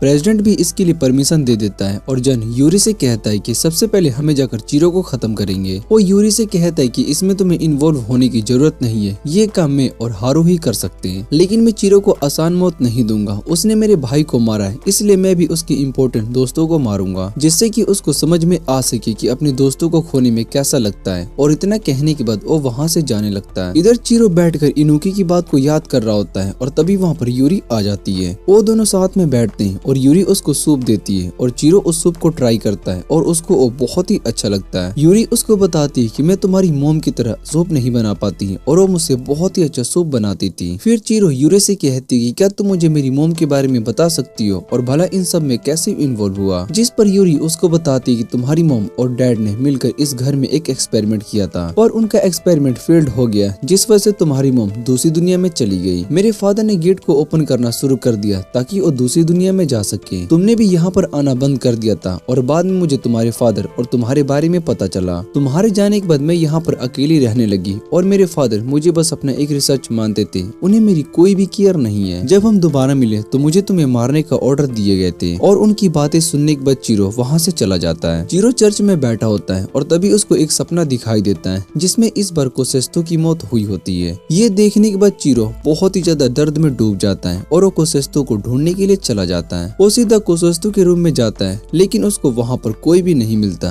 और चीरो उसको कॉल भी किए जा रहा होता है पर कोसेस्टो उसका फोन भी नहीं उठाता और दूसरी तरफ कोसेस्टो सुबाकी के साथ घूम रहा होता है। सुबाकी उसको अपनी फेवरेट प्लेस पर घुमा रही होती है और दूसरी तरफ जन और हारू भी दोनों का पीछा कर रहे होते हैं। उसके बाद कोसेस्टो सुबाकी के साथ खाना खाने के लिए कैफे में आ जाता है। जन और हारू भी अभी भी उनका पीछा कर रहे होते हैं और हारू जन से कहता है कि हम सीधा जाकर उस लड़के को मार देते हैं, हमें इस तरह से उसका पीछा करने की कोई जरूरत नहीं है। और जन उसको बताता है कि उसके साथ गार्डन स्टेट की मेंबर है, वो हमारे लिए प्रॉब्लम बन सकती है, इसलिए हमें सही टाइम देखकर अटैक करना होगा। दूसरी तरफ चीरो यूरी के पास आता है और वो यूरी से कहता है कि मेरे दोस्त खतरे में और यूरी उससे पूछती है कि तुम्हें इस बारे में कैसे पता चला। फिर चीरो उसको बताता है कि मुझे कुछ अजीब से सपने आते हैं जिसमें मैं अपने लोगों को मरा हुआ देखता हूँ, लेकिन बाद में वो सब सच हो जाता है। सबसे पहले मैंने अपने मास्टर की मौत देखी, उसके बाद इनुकी और अब मैं अपने सपने में कोसेस्टो को मरा हुआ देख रहा हूँ और मुझे उसको प्रोटेक्ट करना है। यूरी चीरो से कहती है कि तुम चाहो तो किसी भी सिचुएशन से बाहर आ सकते हो क्योंकि तुम बहुत ही स्ट्रॉन्ग हो। जैसे यूरी उसको कुछ बताने के लिए जा रही होती है तभी चीरो को कोसेस्टो का फोन आता है और चीरो कोसेस्टो की मदद करने के लिए चला जाता है। बाद में पता चलता है कि कोसेस्टो के पास पैसे नहीं थे और चीरो आकर उनके खाने का बिल भरता है। फिर वो दोनों कैफे से बाहर आते हैं और चीरो उससे कहता है कि तुम ठीक हो, ये देखकर मैं बहुत ही ज्यादा खुश हूँ। इधर हारू जन से कहता है कि अब चीरो भी यहाँ पर आ गए और शायद से अब हमें यहाँ से जाना होगा। जन को बहुत ही गुस्सा आ रहा होता है और वो हारू से कहता है कि तुम उस लड़की से फाइट करना, बाकी उन दोनों को मैं मैनेज कर लूंगा। इतना कहकर जन कोसेस्टो को पकड़कर उड़ जाता है और हारू सुबाकी को लेकर भाग जाता है। चीरो जन का पीछा करने लगता है और इधर सुबाकी हारू से फाइट कर रही होती है। चीरो देखते है कि कोसेस्टो को एक पेड़ पर उल्टा लटकाया गया है, जो देखकर वो बहुत ही डर जाता है क्योंकि चीरो के सपने में भी सेम ऐसा ही हुआ होता है। जन कोसेस्टो पर अटैक कर रहा होता है और ये देखने के बाद चीरो जन पर अटैक करता है। जन चीरो से कहता है कि अगर तुमने कुछ भी करने की कोशिश की तो मैं तुम्हारे दोस्त को मार दूंगा। इतना कहने के बाद वो उन दोनों पर अटैक करने लगता है और चीरो भी बहुत ही ज्यादा इंजर्ड हो चुका होता है। चीरो को इस हालात में देखने के बाद जन उससे कहता है कि तुम्हारी पावर्स की वजह से मेरा भाई मारा गया। चीरो उसको बता रहा होता है कि वो असल में इनोकी की मदद कर रहा होता है पर जन उसकी बातों पर भरोसा नहीं करता। वो चीरो पर अटैक कर रहा होता है और इतने में वहाँ पर यूरी आ जाती है। वो कोसेस्टो के साथ साथ चीरो को भी बचा लेती है। जन यूरी से कहता है कि तुम आखिर क्या करना चाहती हो और उसके बाद वो सीधा यूरी पर अटैक करता है, लेकिन वो अपने अटैक को रोक लेता है और उसके बाद वहाँ से चला जाता है। इधर हारू सुबाकी से फाइट कर रहा होता है और जैसे ही वो उस पर अटैक करने वाली होती है तभी वहाँ पर जन आकर हारू को अपने साथ ले जाता है। इधर चीरो कोसेस्टो से कहता है कि वो अब सेफ है और चीरो यूरी की मदद करने के लिए थैंक्स कहता है। यूरी चीरो से कहती है कि मैंने तुम्हारी मदद करने के बारे में सोचा था और चीरो उससे कहता है कि अब तुम अपने फादर के साथ नहीं जा सकती हो। चीरो यूरी को अपने साथ आने का ऑफर देता है। उसके बाद हम देखते हैं कि सभी लोग चर्च के पास आए होते हैं और उन सभी को चीरो ने यहाँ पर आने के लिए कहा था। सीन चीरो की बात नहीं सुनना चाहता था इसलिए वो वहाँ से जा रहा होता है, लेकिन तभी वहाँ पर गार्डन स्टेट के सभी लोग आ जाते हैं। चीरो कहता है कि मैंने इन्हें यहाँ पर बुलाया है ताकि हम सभी को मिलकर काम कर सके और इस दुनिया को प्रोटेक्ट कर सके। सुबाकी को ये आइडिया बहुत ही अच्छा लगता है, लेकिन उसके टीम मेंबर जूलियस को बहुत ही गुस्सा आता है। वो उससे कहती है कि तुम इनके साथ पहले भी काम कर चुके हो और हम तुम्हें इसके लिए माफ नहीं करेंगे। वो सीधा चीरो को बैटल के लिए चैलेंज करती है और उसके बाद अपने मोस्टर को समन कर लेती है। इधर सोको भी उनसे फाइट करने के लिए रेडी हो जाती है पर चीरो उन सभी से कहता है कि हमें आपस में लड़ने की कोई जरूरत नहीं है, हम टोक्यो को बिना डिस्ट्रॉय किए भी बचा सकते हैं। पर कोई भी उसकी बात पर यकीन नहीं कर रहा होता है। सीन चीरो से कहता है कि तुम झूठ कह रहे हो क्योंकि तुमने खुद टोक्यो के कुछ हिस्से को डिस्ट्रॉय किया है। पर चीरो उसको बताता है कि हमारे पास एक रास्ता है और उसके बाद वहाँ पर यूरी आ जाती है और उसको देखकर सीन बहुत ही हैरान हो जाता आता है। सोको सीधा यूरी पर अटैक करती है, लेकिन चीरो उसको बचा लेता है और उससे कहता है कि अब हमारे साथ है। सोको कहती है कि ये हमारी दुश्मन है और इस पर ट्रस्ट नहीं कर सकते हैं, और चीरो बताता है कि इसने कुसेस्तु को बचाया है। चीरो सभी को बताता है कि मुझे कुछ टाइम से ड्रीम्स आ रहे और उन ड्रीम्स में मैंने जिन सभी को भी देखा है उन सभी की मौत हो गई है, और जब मुझे कुसेस्तु के बारे में ड्रीम आया तो मुझे लगा कि वो भी मारा जाएगा, लेकिन यूरी ने मुझे बताया कि मैं फेट को चेंज कर सकता हूँ और उसकी मदद से ही मैंने कुसेस्तु को बचाया, इसलिए मुझे इस पर पूरा भरोसा है। और कुसेस्तु भी चीरो की साइड ले रहा होता है। फिर जूलिया चीरो से कहती है कि क्या तुम टोक्यो को डिस्ट्रॉय नहीं करोगे, और चीरो बताता है कि क्योस ग्रुप असल में सेकंड कोलैप्स को रेडी कर रहे हैं, जिसके लिए वो बहुत ही सारे लोगों को मार देंगे और उन गेट को बनाएंगे, जिन्हें रोकने के लिए हमें उन गेट को डिस्ट्रॉय करना पड़ेगा। लेकिन अगर हम सभी साथ में मिलकर काम करते हैं तो हम क्योस ग्रुप को हरा सकते हैं। सोको चीरो से कहती है कि टोक्यो को डिस्ट्रॉय करने का प्लान ठीक है, लेकिन चीरो उससे रिक्वेस्ट करता है। सुबह की कुसेस्तु और बाकी लोग चीरो की मदद करने के लिए रेडी हो जाते हैं और जूलियस और उसका भाई वहाँ से चले जाते हैं। इधर सोको भी चली जाती है और सिन मारिन से पूछता है कि क्या तुम भी चीरो पर ट्रस्ट करती हो, जिस पर वो हाँ कहती है। और दूसरी तरफ हम यूरी के फादर को देखते हैं, जो कि यूरी के जाने से बहुत ही गुस्सा होते हैं। वो बताते हैं कि यूरी हमारे लिए बहुत ही इम्पोर्टेंट है, इसलिए तुम्हें उसको जल्दी से ढूंढना होगा। इधर मारी और सिन दोनों बार में होते हैं, जहाँ पर सिन यूरी से कहता है कि तुम्हें चीरो के बारे में पता है, लेकिन तुम फिर भी उसका साथ दे रही हो, और वैसे भी उसने अपने फादर को मारा है। मारी उससे कहती है कि तुम्हें चीरो का पूरा सच नहीं पता है, और उसके बाद सिन को चीरो की बाकी इन्फॉर्मेशन के बारे में बताती है। सिन कहता है कि पुलिस जब चीरो के घर पर पहुंची थी तब उसके फादर डेड पड़े थे और चीरो उनके पास में ही बैठा था। उसने पुलिस से कहा था कि उसने अपने फादर को मारा है, और मारी सिन को बताती कि उस इंसिडेंट के बाद चीरो कोमा में चला गया, फिर उसकी मेमोरीज चली गई और उसका अपना पास्ट भी याद नहीं रहा। वो सिन से कहती कि चीरो ने अपने फादर को नहीं मारा था, बल्कि उसके फादर ने खुद ही सुसाइड किया था। पर सिन इस बात पर यकीन नहीं करता और वो कहता है कि चीरो ने उस गिलास के टुकड़े से अपने फादर पर अटैक किया था। फिर मारी उसको एक फोटो दिखाती है और बताती कि चीरो के फादर असल में चीरो को मारना नहीं चाहते थे, वो पागल हो चुके थे, जिस वजह से उन्होंने खुद पर अटैक किया। और ये सब जानने के बाद सिन बहुत ही हैरान हो जाता है। तभी मारी को कॉल आता है और वो सिन से कहती कि चीरो ने हमें चर्च बुलाया है। उसके बाद वो सभी चर्च जाते हैं, जहाँ पर यूरी उन्हें बताती है कि मेरे फादर ने सेकंड कोलैप्स को शुरू करने के लिए बहुत ही सारी मशीन को इम्पोर्ट करवाए हैं। मारी उससे पूछती है कि तुम्हें पता है कि वो मशीन कहाँ पर है, लेकिन यूरी को उस मशीन के बारे में कुछ भी पता नहीं होता। सोको कहते कि यूरी हमें अपने ट्रैप में फंसा रही है, लेकिन चीरो उसकी डिफेंड करते हुए कहती कि मुझे यूरी पर पूरा ट्रस्ट है। उसके बाद वो और यूरी दोनों गार्डन में होते हैं, जहाँ पर चीरो यूरी से कहता है कि मुझे तुम्हारे साथ रहना बहुत ही अच्छा लगता है। फिर यूरी चीरो को एक बुक देती है और चीरो बताता है कि ये बुक मुझे बहुत ही पसंद है और मेरी मॉम मेरे लिए ये लेकर आई थी। जैसे ही चीरो उस बुक को टच करता है, उसके बाद हमें चीरो का पास्ट दिखाई देता है, जहाँ पर उसके फादर अपनी वाइफ के जाने के बाद पागल हो चुके होते हैं और वो चीरो पर अटैक कर रहे होते हैं। फिर चीरो अपने ड्रीम में मारी को देखता है और दूसरी तरफ मारी को कुछ सिग्नल्स आते हैं। वो उनका पीछा करते हुए एक पार्क में आ जाती है, जहाँ पर उसको एक मशीन दिखाई देती है। वो समझ जाते हैं कि इसके पीछे क्योस ग्रुप है। मारी उस मशीन को इन्फॉर्म टीम तक भेज देती है और जैसे ही वो वहाँ से जा रही होती है कि तभी वहाँ पर क्योस का एक मेंबर आ जाता है और मारी पर अटैक करता है और उससे कहता है कि तुम्हें हमारा सच पता चल चुका है, इसलिए अब तुम्हें मरना होगा।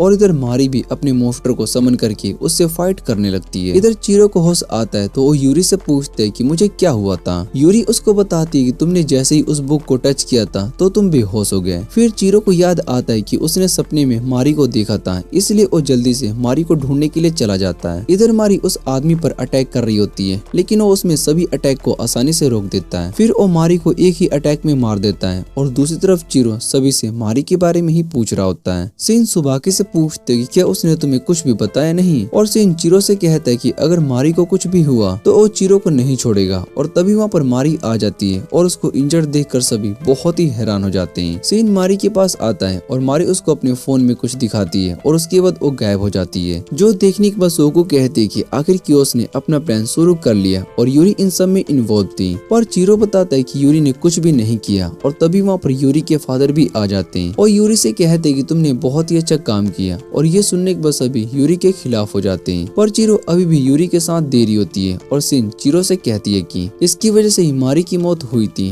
फिर यूरी अपने फादर के पास जाने लगती है और चीरो उसको रुकने के लिए कहता है, पर यूरी उसकी बात को नहीं सुनती। उसके बाद यूरी के फादर उसको बहुत ही मारते हैं और उससे उससे कहते हैं कि तुमने मुझे धोखा देने की कोशिश की है। और यूरी से कहते हैं कि वो जगह मेरे और मित्सुकी के लिए बहुत ही इम्पोर्टेंट है और तुम वहाँ पर नहीं जा सकते हो। उसके बाद चीरो गार्डियन स्टेट के पास आता है और उनसे मारिन की मौत के लिए माफी मांगता है और उन्हें अपने साथ मिलकर काम करने के लिए भी कहता है। और वो सभी चीरो पर ट्रस्ट नहीं कर रहे होते हैं। जूलिया उससे कहती है कि मैं तुम्हारे साथ काम नहीं करने वाली हूँ। इतना कहने के बाद वो वहाँ से जा रही होती है और कोसेत्सु उन्हें मारी का हीरोइक स्टोन दे रहा होता है और वो सभी उस स्टोन को लेने से मना कर देते हैं और कहते हैं कि हम इन्हें लेने के लिए कभी भी माफ नहीं करेंगे। इतना कहने के बाद वो वहाँ से चले जाते हैं और दूसरी तरफ केओस ग्रुप अपना रिसर्च शुरू कर देती है जिससे कि वो बहुत ही सारे ह्यूमंस को मॉन्स्टर में बदल देते हैं और इस बात से चेयरमैन बहुत ही ज्यादा खुश हो रहा होता है। इधर से चीरो को मारिन की मौत के लिए ब्लेम कर रहा होता है और उससे कहता है कि मारिन ने तुम पर बहुत ही ट्रस्ट किया था लेकिन अब वो नहीं है। आखिर तुम और कितने लोगों को मारने वाले हो? जिस पर चीरो कुछ भी नहीं कहता। सोको उन सभी से कहती है कि केओस को हराने के लिए हमें टोक्यो को खत्म करना होगा। तभी कोमी कोसेत्सु से मारिन का स्टोन ले लेती है और उससे कहती है कि मैं इस स्टोन पर रिसर्च करने जा रही हूँ। इतना कहने के बाद वो वहाँ से चली जाती है और सिन भी वहाँ से चला जाता है। सिन अपने फोन में उन सभी लोकेशन को चेक करता है जो कि उसको मारिन से मिले थे। सिन सुबासा से कहता है कि मारिन ने केओस ग्रुप के सभी लोकेशन को ढूंढ लिया है और सुबासा को इन सब में इन्वॉल्व होने से मना करता है लेकिन सुबासा उससे कहती है कि मैं आपकी पार्टनर हूँ इसलिए मैं आपके साथ चलूंगी और वो दोनों मिलकर सभी जगह पर इन्वेस्टिगेशन करना शुरू कर देते हैं। चीरो भी उसका पीछा कर रहा होता है जो देखने के बाद सिन चीरो से कहता है कि क्या तुम मुझे यहाँ पर मारने के लिए आए हो? जिस पर चीरो सिन से कहता है कि मैं तुम्हें यहाँ पर प्रोटेक्ट करने के लिए आया हूँ और सिन उससे पूछते कि क्या इस बार तुमने सपने में मुझे देखा है? जिस पर चीरो हाँ कहता है लेकिन सिन को इससे कोई फर्क नहीं पड़ता और वो चीरो को यहाँ से जाने के लिए कहता है। फिर वो और सुबासा वहाँ से जाने लगते हैं और दूसरी तरफ जन चेयरमैन से कहता है कि वो चीरो को खत्म करने के लिए जा रहा है पर चेयरमैन उसको ऐसा करने से मना कर देते हैं जिसके बाद जन वहाँ से चला जाता है और रूम में एक और कियोस्क का मेंबर आता है जो कि चेयरमैन से कहता है कि चीरो इस समय हमारे लिए सबसे बड़ा प्रॉब्लम बन सकता है और उसको हमें जल्दी से ही खत्म करना होगा। दूसरी तरफ सिन अब भी मारी के दिए हुए लोकेशन को चेक कर रहा होता है और तभी उसको कुछ पता चलता है। फिर सिन बाहर चीरो को देखता है और उसके बाद चीरो के पास आता है और उससे पूछता है कि आखिर तुम यहाँ पर क्या कर रही हो? चीरो सिन से कहता है कि मैं आपको प्रोटेक्ट करने के लिए आया हूँ। सिन चीरो को अपनी स्टोरी के बारे में बताता है कि मेरी फैमिली ने सुसाइड करने के बारे में सोचा था लेकिन मरने से पहले उन्होंने मुझे कार से बाहर फेंक दिया। मुझे उस समय कुछ भी समझ में नहीं आ रहा था कि मेरे साथ क्या हुआ लेकिन हम दोनों शायद से सेम है। सिन चीरो से पूछता है कि तुमने अपने फादर को मारा है? जिस पर सिन कहता है कि मुझे कुछ भी याद नहीं है कि उस दिन क्या हुआ था लेकिन मैं आज भी उस बात को लेकर बहुत ही रिग्रेट फील करता हूँ। मुझे लगता है कि उस टाइम मुझे भी अपने फादर के साथ मर जाना चाहिए था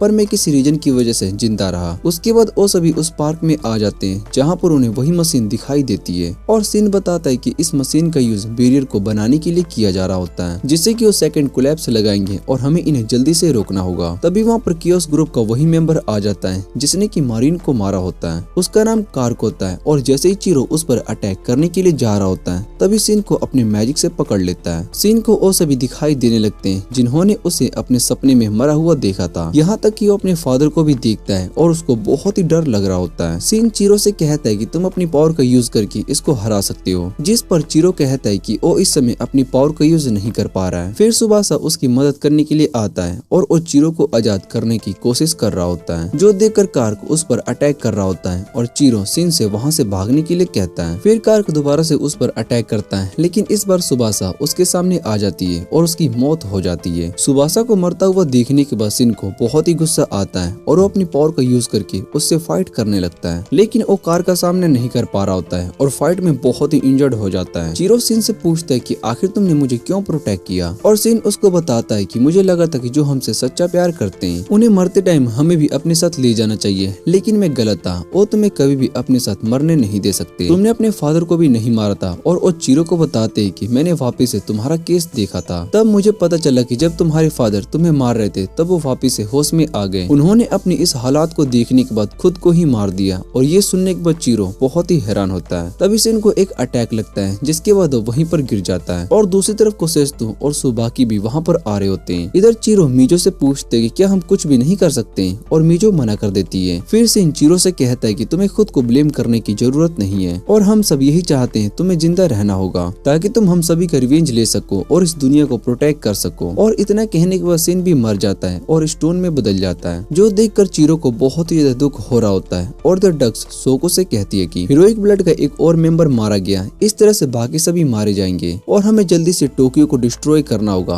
क्योंकि सिर्फ चीरो के पास ही लॉर्ड वर्मिलियन बनाने की पावर है और वो एक नई दुनिया बना सकता है। उसके बाद हम चेयरमैन को देखते हैं, जो कि कर के काम से बहुत ही खुश होता है। चेयरमैन के साथ वाला आदमी उससे पूछता है कि आखिरकार हम इस थिएटर में क्या करने के लिए आए हैं, और चेयरमैन उसको बताते हैं कि हमारे प्लेन का सबसे इम्पोर्टेंट पार्ट यहीं से शुरू होने वाला है। दूसरी तरफ सुबह की चीरो के पास आती है और उससे पूछती है कि क्या तुम्हें सच में कियोस का गोल पता चल गया है, जिस पर चीरो बताता है कि इस बारे में मुझे सिन और मारी से पता चला है कि सुबह की कहती है कि सिन भी मारा गया है। इस बारे में हमने कुछ भी एक्सपेक्ट नहीं किया था, और कोसेस्तो कहता है कि मुझे वो पसंद नहीं था। मैं सोचता था कि वो एक अच्छा पर्सन नहीं है, लेकिन लास्ट में वो एक अच्छा पर्सन निकला। चीरो उन सभी से कहता है कि अभी हमारी फाइट खत्म नहीं हुई है, हमें कियोस को रोकना होगा, और उसके बाद वो सभी डक्स के पास आ जाते हैं। डक्स इस बात से बहुत ही खुश होती है कि गार्डन स्टेट के मेंबर भी उनकी मदद कर रहे हैं। चीरो उन्हें बताता है कि हमारे पास ज्यादा टाइम नहीं है, और उसके बाद डक्स उन सभी को सारी मशीन की लोकेशन बताती है। डक्स कहते हैं कि इस समय 6 मशीनों को जोड़ दिया गया है, और अगर लास्ट वाला मशीन भी एक्टिवेट हो जाता है तो सेकंड कोलैप्स शुरू हो जाएगा, उसको रोकना इम्पॉसिबल होगा।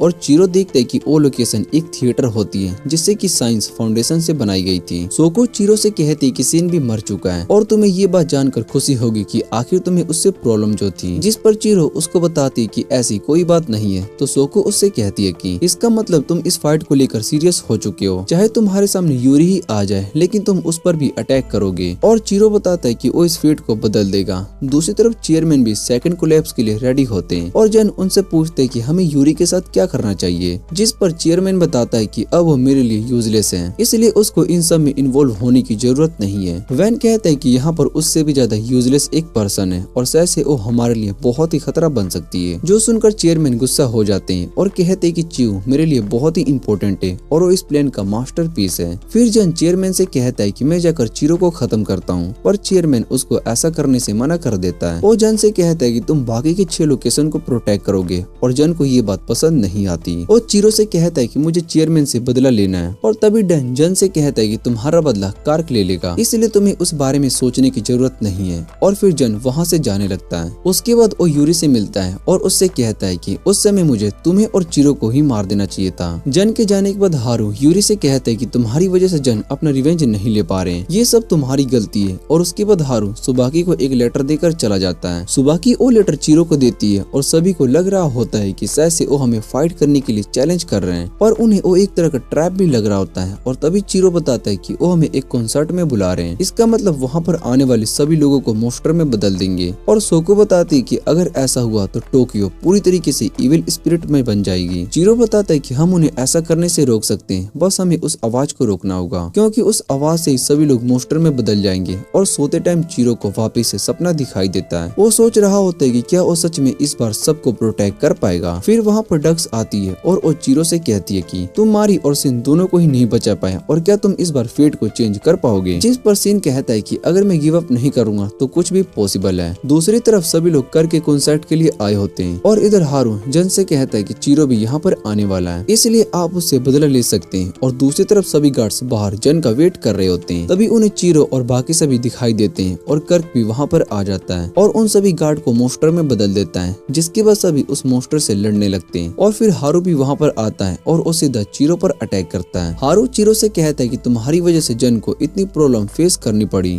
और मैं इसका बदला लेकर रहूंगा। इतना कहने के बाद वो वापिस से चीरो पर अटैक करता है, लेकिन उसको पता चल जाता है कि चीरो यहाँ पर नहीं है, बल्कि ये फेक है। दूसरी तरफ कर्क अपनी म्यूजिक से सभी लोगों को कंट्रोल किए जा रहा होता है कि तभी वहाँ पर चीरो आ जाता है। वो कर्क पर अटैक करने वाला होता है कि तभी जन आ जाता है और वो चीरो से फाइट करने लगता है। कर्क उन दोनों से कहता है कि तुम यहाँ पर इनवाइट नहीं हो, और उसके बाद वो अपनी म्यूजिक का यूज करके सभी लोगों को स्पिरिट में चेंज कर देता है। वो स्पिरिट एक ड्रैगन में चेंज हो जाती है, और उसको देखकर सभी बहुत ही हैरान हो जाते हैं। इधर जन चीरो पर अटैक कर देता है, जो देखने के बाद चीरो जन से कहता है कि वो हार नहीं मानने वाला है। फिर चीरो अपनी पावर का यूज करके जन को हरा रहा होता है, और जैसे ही जन चीरो को मारने के लिए जा रहा था, तभी कर्क जन को मार देता है और उससे कहता है कि तुमने बहुत ही अच्छा काम किया। ये देखने के बाद हारू को बहुत ही ज्यादा गुस्सा आ जाता है और वो कर्क पर ही अटैक कर देता है, लेकिन कर्क उसको देख लेता है और उस पर अटैक कर देता है। तभी अकीरा उसके सामने आ जाती है और वो अटैक अकीरा को लग जाता है, जो देखने के बाद कर्क कारू से कहता है कि ये लड़की तुमसे सच में बहुत ही प्यार करती है, इसलिए तुम दोनों को साथ में मरना चाहिए। इतना कहने के बाद वो हारू को भी मार देता है और ये देखने के बाद चीरो को बहुत ही गुस्सा आता है। चीरो उस ड्रैगन से फाइट करना शुरू कर देता है और सभी चीरो की पावर को देखकर बहुत ही ज्यादा हैरान हो जाते हैं। चीरो उस ड्रैगन को मारने के लिए जा रहा होता है, जो देखने के बाद कर्क उस पर अटैक करता है, लेकिन चीरो को कुछ भी नहीं होता और चीरो अपने अटैक से उस ड्रैगन को ही खत्म कर देता है। दूसरी तरफ सोकू उस मशीन को तबाह कर देती है, जिससे कि वो आवाज आ रही होती है और वो बहुत ही ज्यादा खुश हो जाती है। जैसे ही चीरो कर्क पर अटैक करने के लिए जा रहा होता है तो कर्क वहाँ से भाग जाता है। दूसरी तरफ चेयरमैन च्यू से कहता है कि अब सेकंड कोलैप्स भी खत्म हो गया। यूरी इस बात से बहुत ही खुश होती है कि आखिरकार सेकंड गेट कोलैप्स रुक चुका है और ये सब चीरो की वजह से ही हुआ है। तभी उसके फादर उससे कहते हैं कि असली बैटल तो अब शुरू होने वाली है और हमें जल्दी से न्यू दुनिया में जाएंगे। इस दिन के लिए मैंने चियो को बचा कर रखा था और ये हमारी जीत की न्यू उम्मीद है। फिर चेयरमैन कर्क से कहते हैं कि इस बार कोई भी गलती एक्सेप्ट नहीं करने वाला हूँ और चीरो को खत्म कर दूंगा।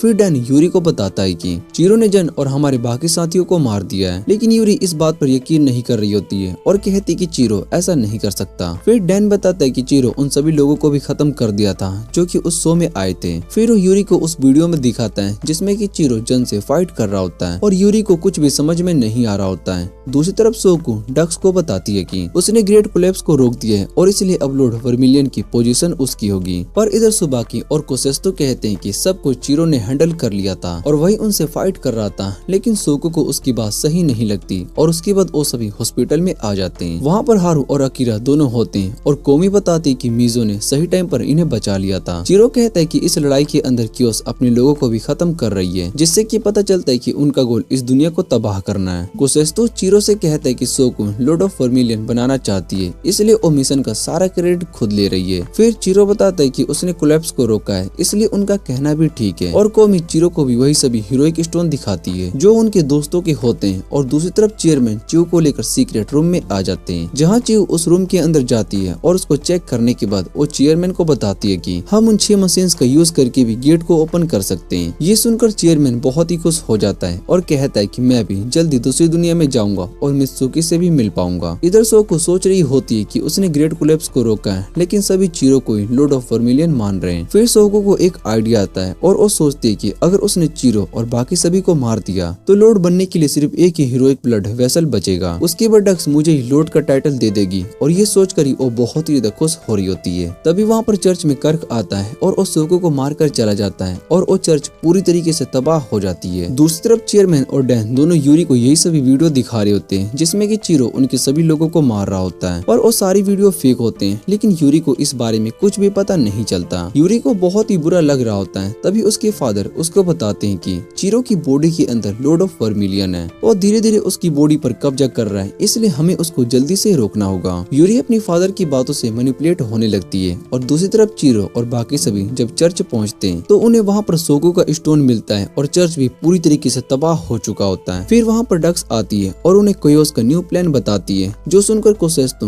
डक्स पर गुस्सा हो जाता है। वो उससे कहता है कि तुम्हें अपने स्टूडेंट की मौत से कोई फर्क नहीं पड़ता और सुबाकी उसको चुप रहने के लिए कहती है। फिर डक्स उन्हें बताती है कि तुम्हें टोक्यो को पूरी तरीके से करना होगा वरना तुम सभी गायब हो जाओगे। अब तुम्हारा फ्यूचर तुम पर ही डिपेंड करता है। और दूसरी तरफ यूरी सोच रही होती है कि अगर चीरो लॉर्ड ऑफ वर्मिलियन बन गया तो वो पूरी दुनिया तबाह कर देगा। उसके बाद हम चीरो को देखते हैं जो कि यूरी का वेट कर रहा होता है और मीजो भी वहाँ पर छुपकर चीरो को देख रही होती है। तभी वहाँ पर यूरी आती है और वो चीरो के लिए सूप लेकर आई होती है। चीरो यूरी को बताता है कि अब हमारे और क्योस ग्रुप के बीच में फाइट होकर रहेगा, लेकिन मुझे इन सब से कोई फर्क नहीं पड़ता है। फिर यूरी चीरो से कहती है कि मेरे फादर ने मुझे बताया था कि तुमने बहुत ही सारे लोगों को मारा था, लेकिन मुझे उनकी बातों पर यकीन नहीं है। तभी चीरो उसको बताता है कि ये सब सच है, मैंने उन सभी को मार दिया है क्योंकि मेरे पास और कोई दूसरा रास्ता नहीं था। यूरी चीरो से कहती है कि तुम बहुत ही ज्यादा चेंज हो चुकी हो और ये सुनने के बाद चीरो वहाँ से जाने लगता है। तभी यूरी उसको पकड़ लेती है और वो चीरो से कहती है कि हम दोनों को यहाँ से दूर चले जाना चाहिए जहाँ पर हम दोनों साथ में रह सकते हैं। पर चीरो यूरी को समझाता है कि उसके लिए ये लड़ाई बहुत ही इम्पोर्टेंट है। वो वहाँ से जा रहा होता है कि तभी यूरी अपनी पावर्स का यूज करती है और वो चीरो से कहती है कि